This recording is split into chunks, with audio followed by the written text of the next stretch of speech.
Gloria a Dios. Vamos a buscar en la primera carta a Timoteo, capítulo 3, versículo 1. Primera de Timoteo, capítulo 3, versículo 1. Dice la palabra: palabra fiel, si alguno anhela obispado, buena obra desea. Pero es necesario que el obispo sea irreprensible, marido de una sola mujer, sobrio, prudente, decoroso, hospedador, apto para enseñar, no dado al vino, no pendenciero, no codicioso de ganancias deshonestas, sino amable, apacible, no avaro, que gobierne bien su casa, que tenga a sus hijos en sujeción con toda honestidad. Señor, te damos gracias. En esta mañana nos humillamos delante de ti, te reconocemos y te bendecimos, Padre. Te pedimos que sigas ministrándonos tu presencia, tu palabra, tu luz, tu verdad, en el nombre de Jesús. Amén. Se dice, y es verdad, que si alguno desea ser obispo, a noble función aspira. Así que el obispo debe ser intachable, esposo de una sola mujer, moderado, sensato, respetable, hospitalario y capaz de enseñar. No debe ser borracho ni violento, sino respetuoso, apacible y no amante del dinero. Bien, aquí vemos esta palabra del apóstol Pablo en la que establece por el Espíritu Santo unos requisitos para los obispos, puesto que se estaba presentando en la iglesia del principio la situación de que había gente pues que estaba con una vocación, con un deseo de ser participante de estas funciones ministeriales que le dan posibilidades de funcionamiento a la iglesia. O sea, la iglesia de nuestro Señor es un organismo que por supuesto necesita que haya gente encargada de ciertas funciones, ¿sí? Esto es algo que requiere la colaboración de personas en diferentes actividades, ¿sí? Principalmente podemos considerar, por ejemplo, el del servicio de la palabra, ¿sí? El del servicio de la oración, el del servicio también de supervisión de diferentes personas a cargo de las funciones anteriormente mencionadas. Y la gente hace parte, es tocada por la función de los ministros, de los ministerios, y a la vez puede ser parte de ellos. O sea, uno puede ser beneficiado por las funciones ministeriales, por los ministerios, y al mismo tiempo puede ser parte de ellos, ¿no? Y esa precisamente es la idea. Entonces, esta palabra que vemos aquí en Primera de Timoteo 3, la podemos contrastar con lo que está escrito en Efesios acerca de los ministerios, cuando dice la palabra a unos constituyó, ¿no? Y en la constitución están los apóstoles, los profetas, los pastores, los evangelistas y los maestros. Entonces, eso es como los 5 pilares, digamos, funcionales de la obra de Cristo. A través de los evangelistas se da a conocer la palabra de verdad, el evangelio de la salvación a la gente, ¿sí? Estas personas que son exclusivamente evangelistas, por lo general, no tienen la responsabilidad de pastorear almas, de dirigirlas, de cuidarlas, de velar por el alma de las personas, no, sino tan solo de dar el mensaje. Por lo general, el Señor ha provisto autoridad especial para cada ministerio, y entonces un evangelista va y predica en un lugar y hay gente que recibe esa voz del Hijo de Dios, porque cuando nosotros sabemos que es necesario que ocurra en nosotros, que revivamos básicamente, porque nosotros sabemos que antes de creer el Evangelio estábamos muertos en nuestros delitos y pecados, y dice en un pasaje, dice, la hora viene y ahora es cuando los muertos oirán la voz del Hijo de Dios y los que la oyeren vivirán. Pues un evangelista de perfil exclusivamente evangelístico tiene esa característica, y es que al hablar el mensaje, la palabra de verdad, se constituye en la voz del Hijo para las personas. O sea, es como que si en la parte espiritual de la voz del evangelista estuviera hablando el Hijo de Dios. Al oírlo entonces, la gente, las multitudes, creen en el Evangelio y son salvas por miles. Cuando hay una autoridad muy fuerte es así. Hay un caso muy especial de un evangelista que no sé exactamente si ya está muerto, pero muy famoso, Reinhard Bonk, que se llamaba. Desarrolló su ministerio en África, en esa región, ¿sí? Y el Señor le daba una autoridad para generar los salvos que luego al final del día se convierten en el insumo de los ministerios, ¿no? Él hizo un ministerio itinerante por muchos años, viajando y predicando en África con una dotación de milagros poderosísima, grandísima, ¿sí? Y lo hizo, y uno ve las campañas de él y son una cosa sobrecogedora en cuanto a la multitud de personas. Hay una que la hacen en una pista de aterrizaje, ¿no? Porque no hubo, digamos, lugar en la ciudad que pudiera albergar tanta gente. La hacen en una pista de aterrizaje, gente y gente y gente y gente, invitados por gente, y muchos de ellos creen, ¿no? Quizá no todos, pero entonces es la voz del Hijo, ¿sí? Esa persona se movía de lugar a lugar y por eso es que su ministerio es puntual, ¿no? Esos ministerios hay que apreciarlos, ¿no? Hay gente que tiene eso. Entonces el Señor desea que se pueda una persona interesar en estas cosas, ¿no? Porque de lo que se trata el asunto es de que nosotros entendamos lo que necesita la iglesia para funcionar y nosotros ser parte de eso, ¿sí? Yo le aseguro que no muchos de los que están aquí pueden haber considerado ser evangelistas, deseado ser evangelistas. La mayoría de gente, eso no me interesa a mí. Yo quiero es que me ayude con mi vida, ¿sí? Si es joven, dice, quiero disfrutarla, quiero construir quizá un negocio, quiero casarme, dirá alguno o alguna. Mi carrera, pastor, es muy importante. Yo siempre quise ser eso, lo que estoy estudiando. Y entonces todo eso es la forma de pensar de la persona. ¿Estamos de acuerdo? Pero no significa que sea del todo correcta. Entonces el evangelista tiene esa función. El evangelista le puede hablar a pocos o a muchos, ¿sí? La idea es que con la autoridad que Dios le da, persuada del evangelio a las personas. Uno, entonces, ya entra en un rol un poquito diferente, el pastor, por ejemplo, ¿no?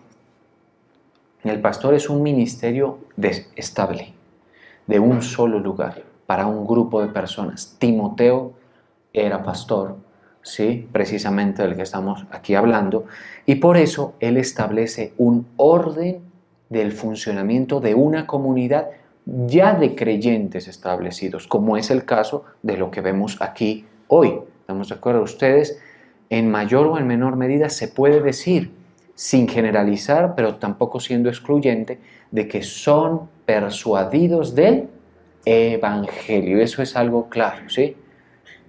Ahora, ustedes han notado que a veces uno hace un esfuerzo por persuadir más, ¿sí? Y que al final del día uno se convierte en una, digamos, en una labor multifuncional. Viene una persona por primera vez y mi tarea es persuadirlo del Evangelio. Mientras lo vamos entendiendo, persuadir a los que ya están para que sus cimientos en la verdad sean muy fuertes, cada vez más fuertes. Pero, digamos, decantados esos aspectos, ya entra la parte del cuidado del alma, del cuidado de la persona, de que la vida cuente con los recursos necesarios para que se garantice la salvación del alma, se tomen buenas decisiones y esa ovejita sea una ovejita saludable, sea una ovejita exitosa, sea una oveja que esté distante del peligro, cercana a la vida, en el mejor y en el más, digamos, posible caso de bienestar que se pueda llegar a obtener. Por eso el pastor, según la función bíblica, pues es velar por el alma para que aquello por lo que Cristo murió por usted se obtenga y que toda la vida, ¿sí?, bajo esa premisa de cuidar el alma, se conduzca en la verdad de la palabra de Dios y pueda ser una persona que vea provecho, bendición, prosperidad incluso, ¿sí? Porque ¿de quién depende la prosperidad del rebaño sino del pastor, hablando meramente de los animales? Es decir, el pastor es el que los lleva a las aguas, el pastor es el que los lleva a los pastos, el pastor es el que sabe por dónde conducirlos para que no corran peligro y todo eso, ¿sí? Entonces, cuando un alma, por ejemplo, se sujeta al pastor y está operando esa función, con el paso del tiempo se van obteniendo resultados, las decisiones, ¿sí? A uno le presentan muchos casos, ¿no? A mí me han presentado casos de vida muy distintos y yo pues estoy en ese sentido sí muy satisfecho, porque cuando hay personas que entienden su rol y entienden el rol del pastor y lo aprovechan, les resulta muy conveniente, ¿sí?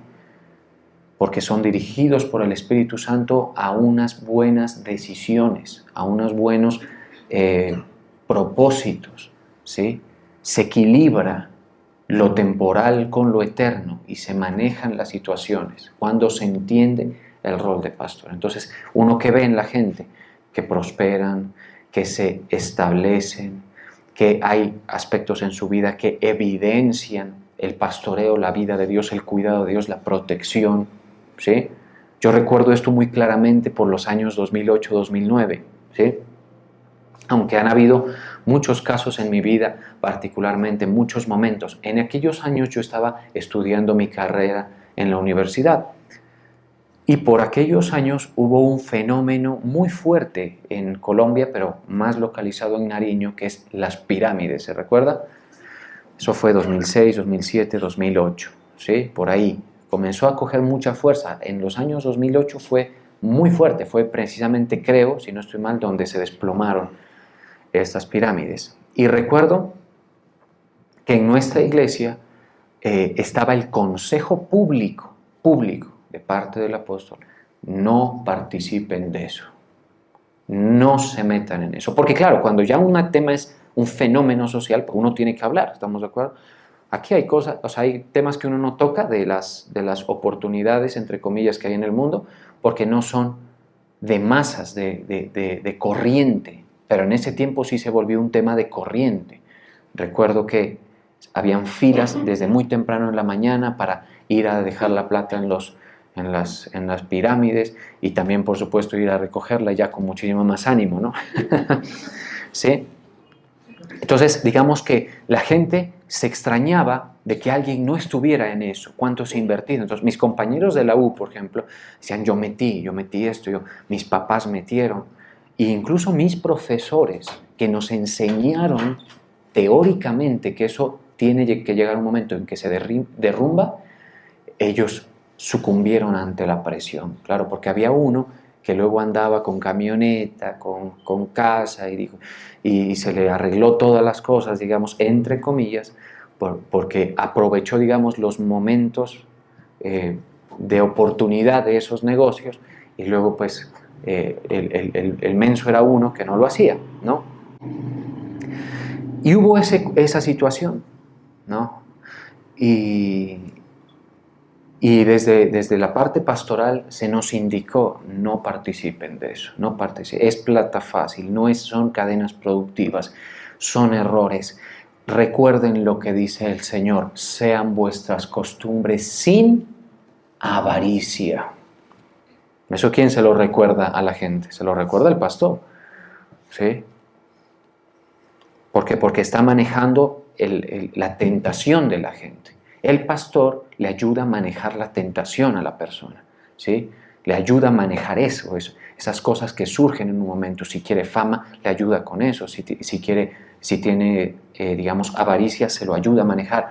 Si la persona también está tentado a abandonar a su esposa o esposo, también se lo ayuda a manejar. Si está tentado a irse con mujer ajena, también. Si está cualquier cosa, pero la idea es que se entienda el rol, ¿me doy a entender? Entonces nos dijeron: cuando esa situación cayó, cayó, digamos, como una estructura mal construida sobre mucha gente que estaba debajo de eso. Dejó gente mal, dejó gente endeudada que perdió mucho. Otros alcanzaron a sacar, pero eso no significa que el sistema sea positivo. Otros quedaron comprometidos por los promotores de eso. Y hubo gente, por ejemplo, que supimos que tuvo que huir de la ciudad porque los querían matar, porque eran de esas personas que reclutaban, ¿sí? Y los que nos sujetamos, tranquilos. ¿Qué siente uno ahí? Claro, puede que no seas rico, puede que no te quede así, pues el pantalón, ¿no? Después de recibir un fajo, ¿sí?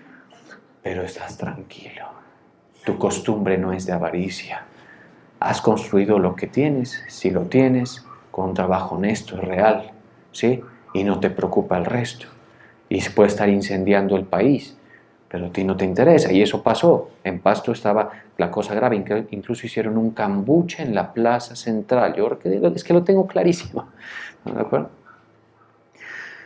Y los que obedecimos la indicación, tranquilos, tranquilos, tranquilos. ¿Sí? Por el pastoreo. Así es el pastoreo cuando está presente. Y puede llegar a guardar incluso cosas más relevantes. En pandemia, por ejemplo, hubieron casos de gente que se desconectó bajo el pretexto, digamos, del cierre de la iglesia, se desconectó. Por supuesto, los que están aquí no, porque si no, no estuvieran, ¿no? Pero se apartaron. Y hubo un caso muy especial de una persona que corría bien, puedo decir yo, como los Gálatas, vosotros corríais bien, y se desconectó del ministerio pastoral, se desconectó y me llamaba cada cierto número de meses, cada 3 meses. Nunca volvió a caminar bien en la fe, ¿sí? Porque el diablo, Satanás, coge los engaños del mundo, se los presenta a la persona, coge los resentimientos de la persona, atención a esto, coge los resentimientos de la persona y lo atasca allí, coge las tentaciones de la persona y lo embolata el enemigo. O sea, si usted no tiene el servicio pastoral, puede sonar pretencioso y todo eso, pero es que yo soy al mismo tiempo pastor y oveja, así que no, tranquilitos, no se me incomoden, ¿sí? Si uno no tiene el servicio pastoral, el enemigo lo embolata a uno, le embolata el ministerio, lo embolata espiritualmente, lo confunde y lo deja goleado, básicamente. ¿Estamos de acuerdo? Ahora, maestro. El ministerio de los maestros ya es mucho más orientado, digamos, a edificar doctrina en la persona, en las personas. O sea, en mi caso, digamos, yo tengo también un poco de ese perfil, ¿no? Y por supuesto el apóstol también, y uno tiene que hacer pues, mucho de lo que se necesita hacer. Entonces, el Señor da una dotación especial cuando el maestro, para el maestro en el sentido de edificar la doctrina en la persona, que usted no solamente esté protegido, sino que usted sepa por qué. Esa es la cosa. El maestro le enseña a las personas las verdades del Evangelio. En ese apartado han habido ministerios también muy específicos, muy fuertes y de un perfil más orientado a eso, ¿no? Donde equipan a las personas para hacer una defensa casi que apologética, ¿sí? De las verdades bíblicas, ¿sí? Para uno entrar en un debate, yo tuve la oportunidad hace unos meses de predicar en un colegio a unos profesores y les dije, a ver, momento de preguntas, y comenzaron a preguntar y nos echamos como 3 horas en las preguntas. Y ellos preguntaban cosas, no, yo entiendo que no es con el interés de derribar el argumento, sino por simples inquietudes, ¿sí? Preguntas bíblicas, preguntas existenciales, todo eso. Uno tiene que estar más que diestro en la escritura, conocer para dar respuesta y servir a las personas. Pero los que más se sirven de eso son los que hacen parte ya de la comunidad de creyentes, que son edificados para que usted vaya y no le derriben la fe. ¿Estamos de acuerdo? Para que usted vaya y no se la tumben con los argumentos de la falsamente llamada ciencia. ¿Sí? El apóstol es el dedo gordo de la mano, digamos. Tiene los contiene a todos, los puede tocar a todos, puede servirse de todos, puede servir a todos, cierra la mano para que la mano pueda ser efectiva, ¿sí?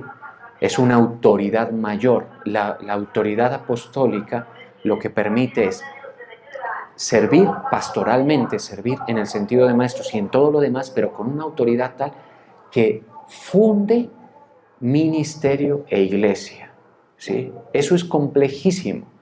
Esto que ven ustedes aquí, que es una iglesia pequeña desde mi punto de vista, pero establecida, eso necesita mucha autoridad.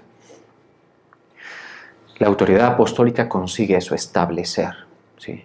Es que una persona alcance el interés y la madurez suficiente para involucrarse en el rol de pastor y con la autoridad apostólica se lo envíe y se le asigne. Eso es lo que pasa entre Pablo y Timoteo, porque aquí está hablando Pablo el apóstol, Timoteo el pastor. ¿Estamos de acuerdo? Eso es. Entonces se establece y uno rinde cuentas al apóstol, uno rinde, ¿sí? Porque el apóstol tiene una visión ministerial de alcance, ¿sí? De iglesia, ¿sí? Ahora, y así continuamos, y es el asunto. El punto aquí es que en 1 Timoteo 2, 3, 1 dice, si alguno anhela obispado, que puede ser cualquiera de estas funciones, pero más en el sentido de la supervisión, ¿no? Buena obra desea. En otras palabras, a noble función aspira.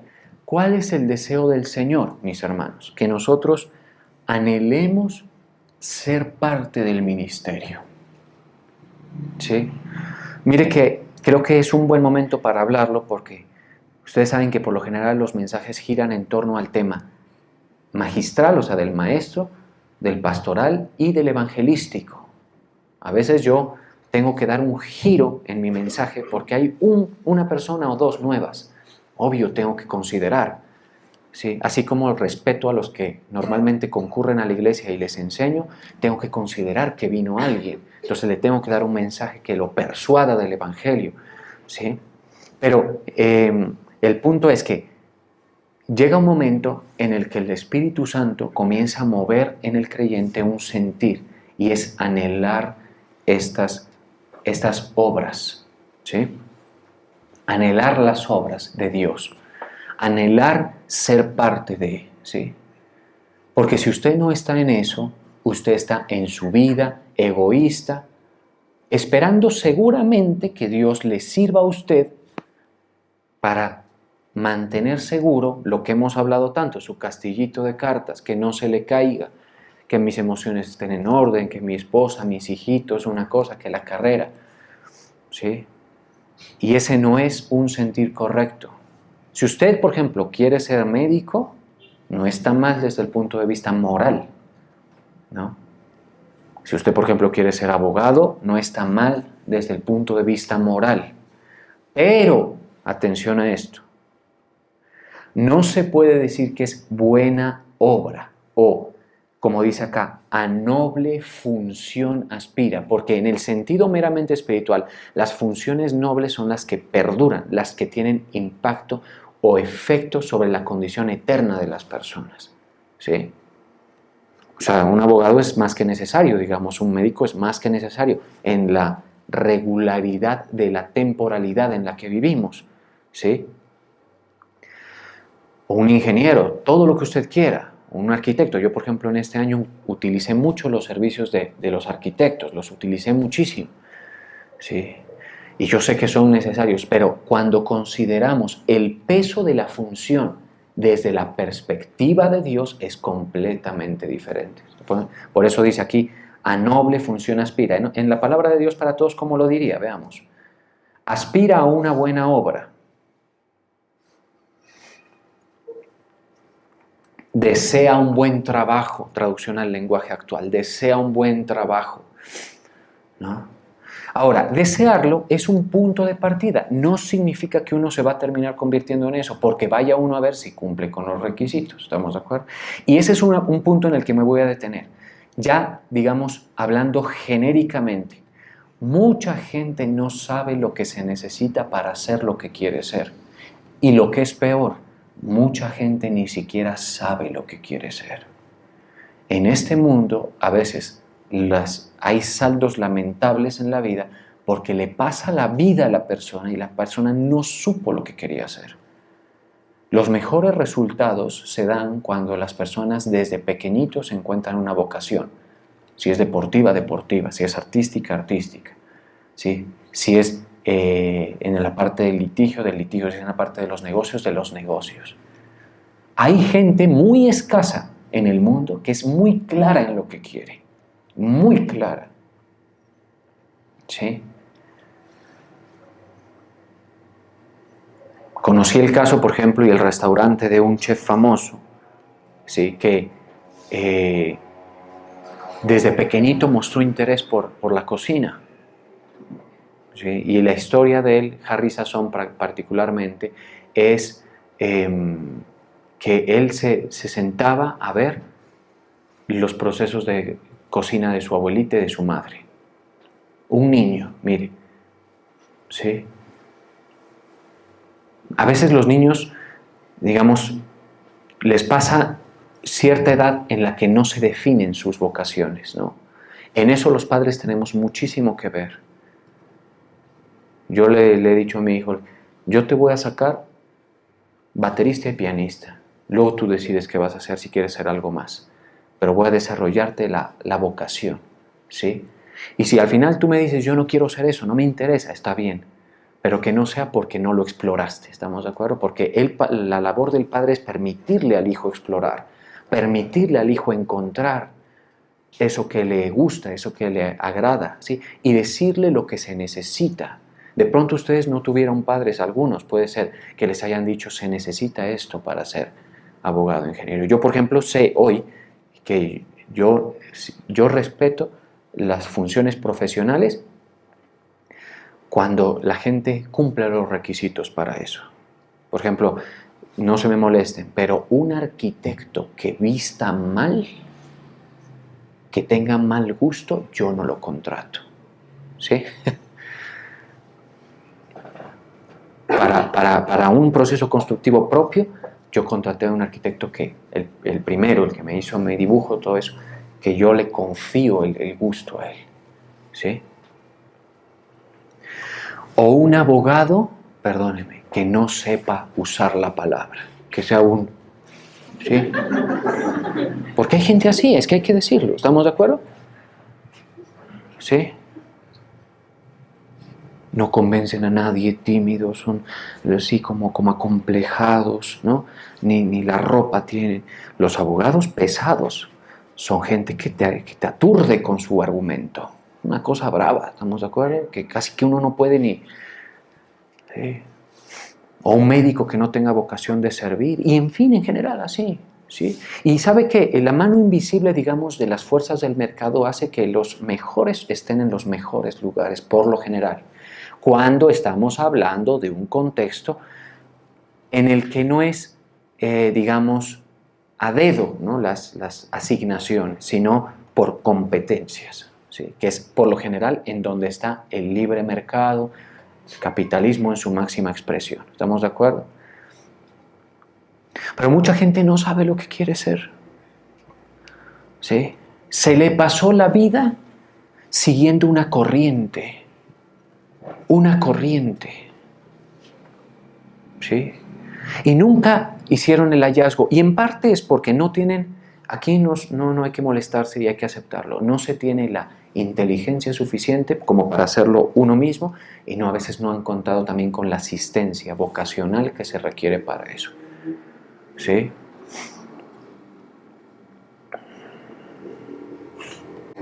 Entonces, ¿qué ocurre con el creyente? Que cuando nosotros venimos a las cosas del Señor, venimos con afanes, con una identidad perdida. No sabemos lo que queremos ser. Queremos ser ricos, queremos ser exitosos, no sabemos en qué. ¿Sí? Se nos han pasado oportunidades. Mire, la vida es difícil de remendar muchas veces, aún con la existencia espiritual, es porque se les pasan las oportunidades a las personas. Se les pasan. Y vienen, y claro, son personas desprovistas de vocación. Diga conmigo, desprovistas de vocación. No sabe. O sea, si se te para enfrente una oportunidad con cualquier tipo, se va a la jovencita, igual el jovencito, ¿sí? Son gente que se ha dejado impregnar por una imagen o una idea fantasiosa, de falacia de la vida, de telenovela, ¿sí? No saben lo que se necesita para ser competente en las diferentes áreas. Y el Señor viene y nos dice, te propongo que trabajes para mí. Te propongo que te intereses por una nueva vocación. Por eso a muchos de nosotros nos ha hecho un gran favor el Señor, porque nos ha dado una vocación que nosotros no buscamos quizá. ¿Sí? Que nosotros no buscamos. Nos entrega una vocación, nos dice, ahora te quiero en esto. ¿Sí? Cuando nosotros entendemos lo que se necesita para hacerlo y cuando nosotros deseamos algo, vamos en esa dirección. Usted quiere salir de deudas, usted tiene que saber cómo ir, en qué dirección ir. ¿Sí? Usted quiere prosperar, usted tiene que saber en qué dirección ir. Usted necesita eso. Yo, por ejemplo, tenía una visión, hasta hoy, ahora tengo una visión personal de cómo yo quería vivir, ¿no? Y aquí lo digo, digamos, como un comentario ya muy personal, pero que nos puede servir. En mi caso, yo siempre quise vivir con harto espacio, ¿sí? Que dije, cuando tenga mis hijos, quiero que ellos tengan espacio. Y quiero vivir más hacia los lados del campo que en la ciudad. Y como esas cosas son cosas que uno piensa, pero están en el horizonte, en la visión personal. Yo le confieso al Señor, y se lo confié. Y pasaron años, pasaron circunstancias, cuando me casé empezamos muy estrechitos. Yo me acuerdo que en el lugar donde comenzamos a vivir no se secaba la ropa porque era un primer piso, no tenía una sola ventana, no venteaba nada, eso mejor dicho hace un frío el tenaz. Uno preparando mensajes, así a las 2 de la tarde y humo, vapor salía, a las 2. ¿Sí?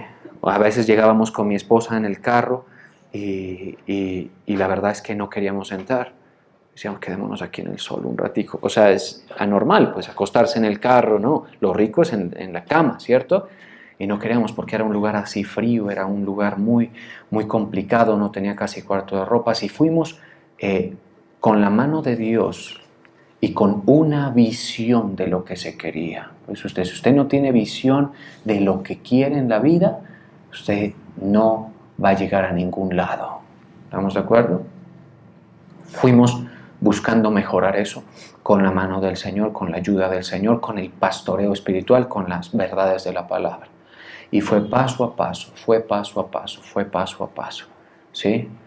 Hasta que, bueno, se han dado oportunidades, el Señor ha traído oportunidades, porque cuando uno sabe lo que quiere, escúcheme muy bien, y lo somete a su voluntad al Señor y se deleita, esa canción es muy importante, deleítate a sí mismo en Jehová y Él te concederá las peticiones de tu corazón. Llegaron las oportunidades, de repente ya me di cuenta y ya tenía un sitio donde podría proyectar lo que sería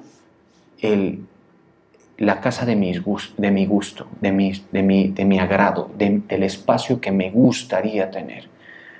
¿Sí? Y el Señor lo ha permitido. Le doy toda la gloria a Él por eso. ¿Sí? Pero es ¿por qué? Porque Él provee.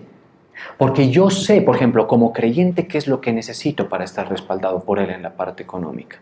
Yo sé como creyente qué es lo que necesito para que el Señor, para que eso no se convierta en una obsesión ambiciosa. Porque usted me escucha hablar de casa a mí, que es raro. ¿Están de acuerdo que esto es raro que yo les hable de eso? Sí, usted mantiene hablando del rapto, pastor. Sí. Alguien me dijo hace unos meses, y yo lo sentí en un comentario entre bien intencionado y malintencionado.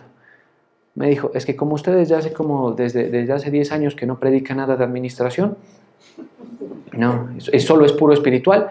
Pero entonces yo lo que entendí, dije, ¿qué hago? ¿Qué hago si no tengo mucho margen? La escritura no es que me dé mucho margen. Mire que ahorita estoy, digamos, transitando en un camino ya más experimental que otra cosa. Sí, pero entonces casi no hablo. Para mí la casa el lote, el carro, ¿sí? Que siempre he querido tener, porque yo soy así, o sea, yo soy de ¿qué carro quiero? Lo estudio. Yo sé qué carro tengo. Sí, a mí me gusta eso, siempre, desde pequeño, siempre he sido así. Yo sé por qué tengo un bolso como lo tengo. ¿Estamos de acuerdo? Así. ¿Por qué tengo una cámara como la que tengo? ¿Por qué quiero un carro como el que quiero tener? ¿Qué me gusta de ese carro? Y cuando la gente me escucha hablar, pensará que yo estoy ocupado todo el día viendo carros, ¿no? O todo el día. Y no es así, simplemente lo estudio. Por ejemplo, el carro que tengo hoy, yo lo quería tener hace mucho tiempo, hace 4 años lo quería tener. ¿Sí? Pero eso puede ser en nosotros una obsesión ambiciosa, ¿estamos de acuerdo? Eso puede ser en nosotros un mal deseo que no está sujeto a la voluntad de Dios. Yo tengo esos deseos, pero ¿sabe qué hago? Se los pongo al Señor y los dejo ahí. Y mi prioridad es la palabra, o sea, yo tiemblo con la palabra, yo me entusiasmo con la palabra, yo creo la palabra, yo trabajo para el Señor, ¿estamos de acuerdo?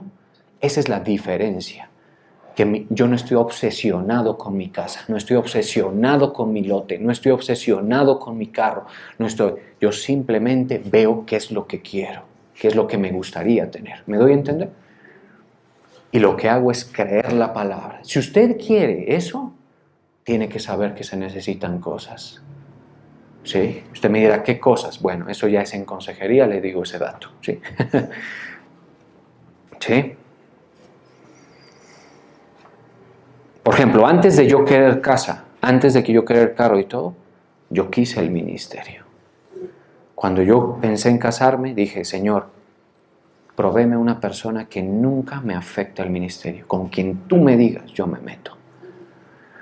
Y el Señor me proveyó una sabia mujer de muchísima ayuda para mi ministerio, ¿sí? Que yo valoro muchísimo, que nunca ha sido un lastre para mi ministerio, nunca lo ha sido, pero porque el ministerio, la buena obra, ojo a esto, la buena obra es la prioridad. La buena obra es la prioridad, la obra noble, ¿sí?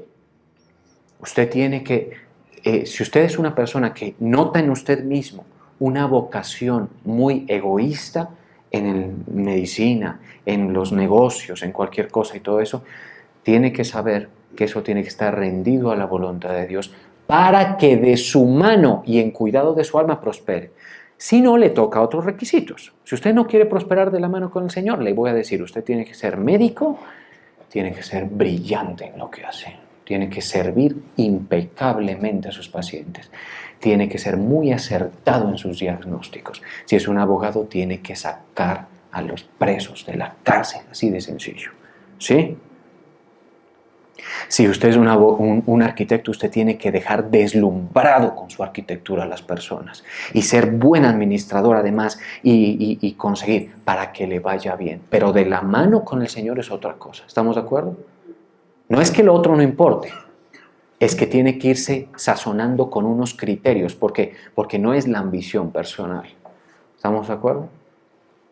Entonces, aquí por ejemplo vemos que buena obra desea el obispo, tiene que ser una serie de cosas, ¿sí? Tiene que ser una serie de cosas. Mucha gente no sabe lo que se necesita. Quieren un cuerpo fit, no saben lo que se necesita. Quieren una salud económica, no saben lo que se necesita. Y cuando no saben lo que se necesita, toman malas decisiones, se casan con personas que no conviene para ese fin, ¿sí?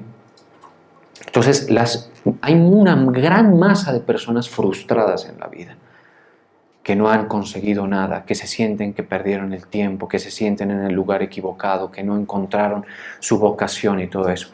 Y lamentablemente a veces ya pasa la vida y ya llega el ocaso de la vida y no se ha resuelto ese asunto.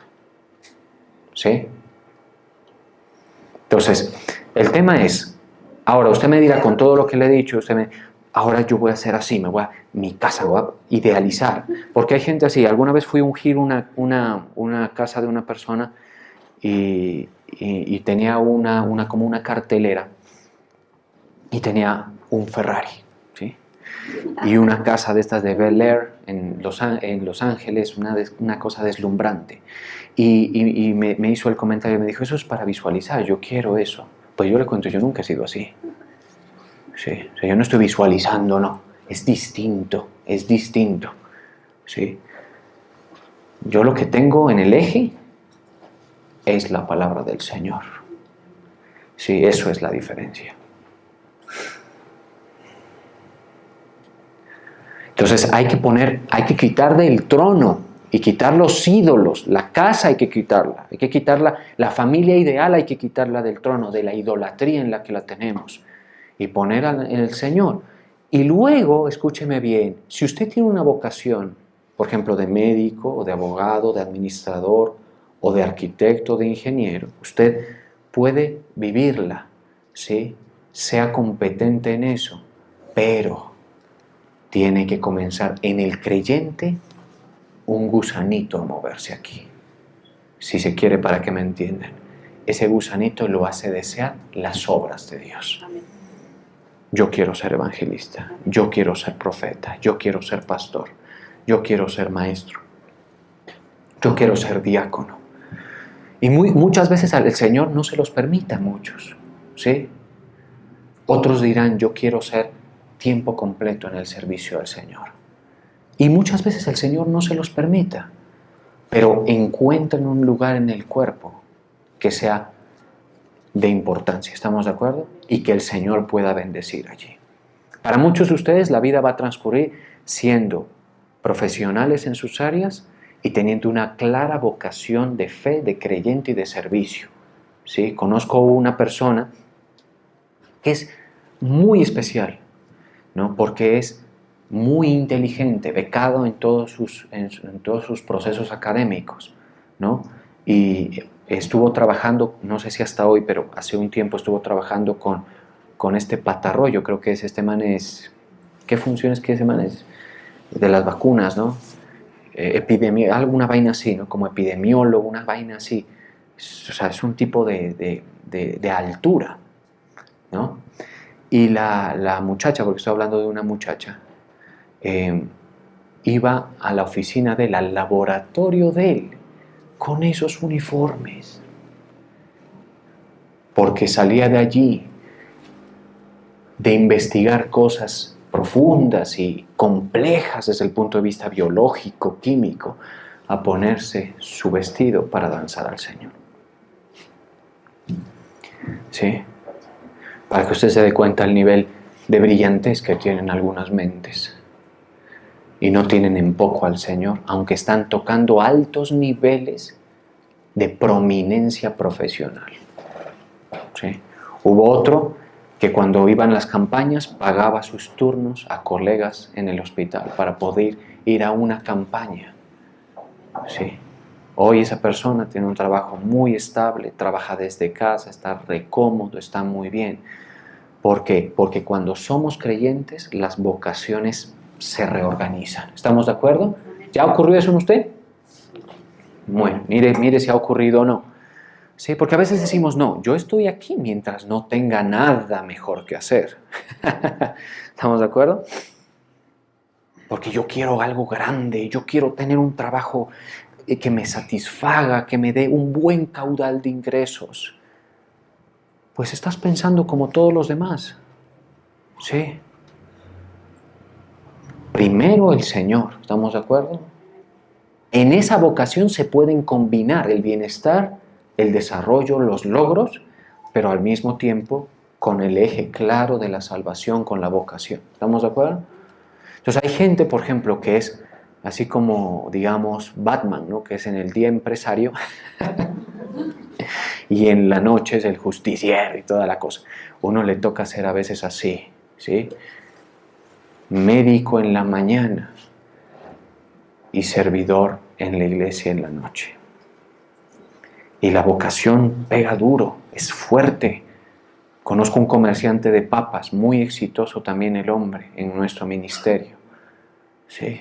Con un buen caudal económico, pero es súper comprometido con las cosas del Señor, ¿sí?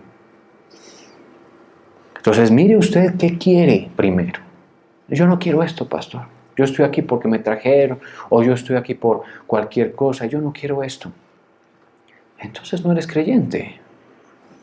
Sencillo. ¿Sí? ¿Por qué no eres creyente? ¿Se los pruebo? ¿Se los pruebo con la Escritura que no es creyente?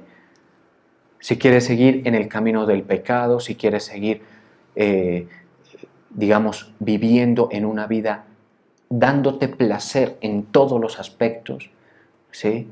Si no estás dispuesto a vivir ordenadamente con una mujer, no eres un creyente.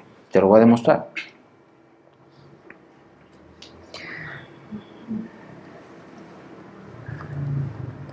Mire lo que dice en 2 Corintios 5:14. Porque el amor de Cristo nos constriñe, nos aprieta, nos empuja, pensando esto. O sea, si usted cree en Cristo, usted piensa esto. ¿Qué piensa usted? Atención. Que si uno murió por todos, luego todos murieron.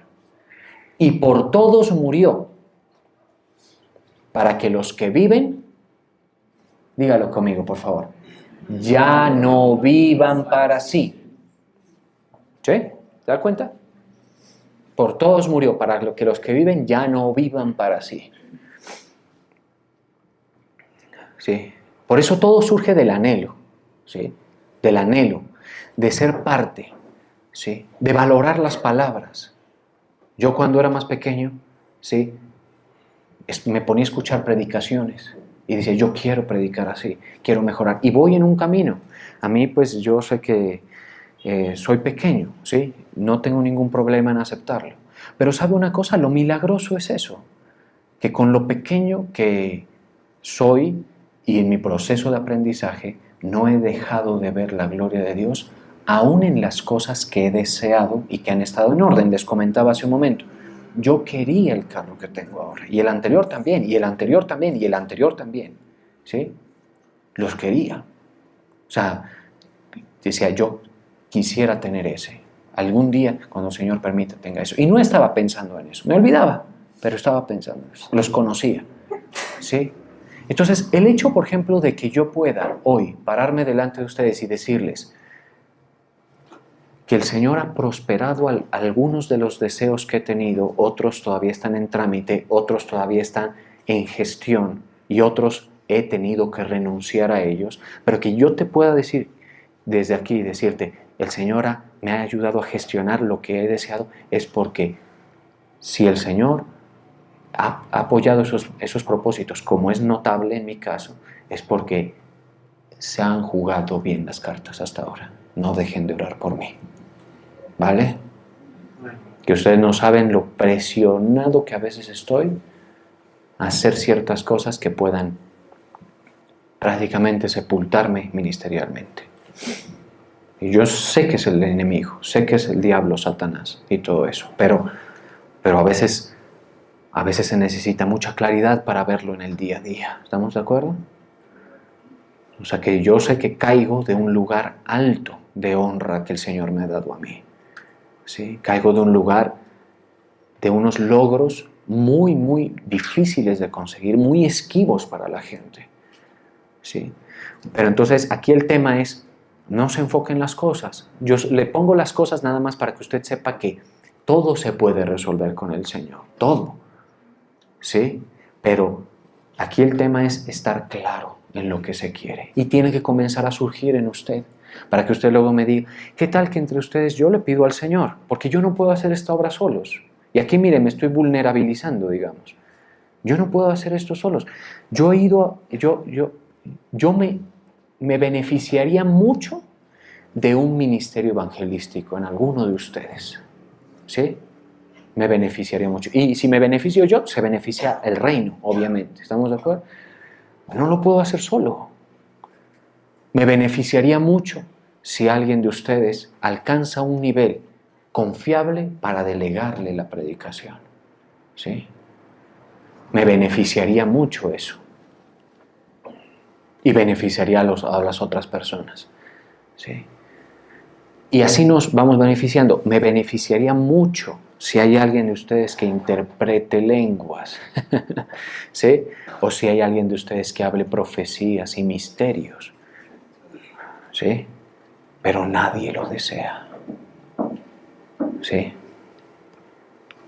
Casi nadie desea esas cosas. O si lo desean como los del mundo desean sus funciones, por la visibilidad, no por el servicio en sí.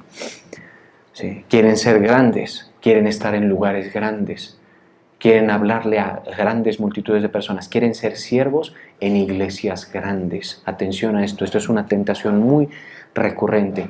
Quieren ser siervos en iglesias grandes, quieren que sus canciones se escuchen en todos los continentes. No saben que los que están en esa condición empezaron desde poco y el Señor prosperó sus trabajos. ¿Sí? Recuerdo escuchar un testimonio de Koalo Zamorano, que compuso bastantes de las canciones que hoy cantamos, muy bonitas. Él dice, cuando estábamos componiendo yo jamás pensé, yo la compuse para los 30 de mi iglesia, para que esa iglesia tuviera. Y lo mismo Marcos Witt y lo mismo otro. El Señor les dio el alcance. ¿Estamos de acuerdo? ¿Se da cuenta? Entonces nosotros nosotros no sabemos qué se necesita para hacer lo uno o lo otro. ¿Sí? Y eso es lamentable porque es un desperdicio. Y la verdad es que yo, por ejemplo, ahora les digo, yo agradezco los siervos que hay aquí.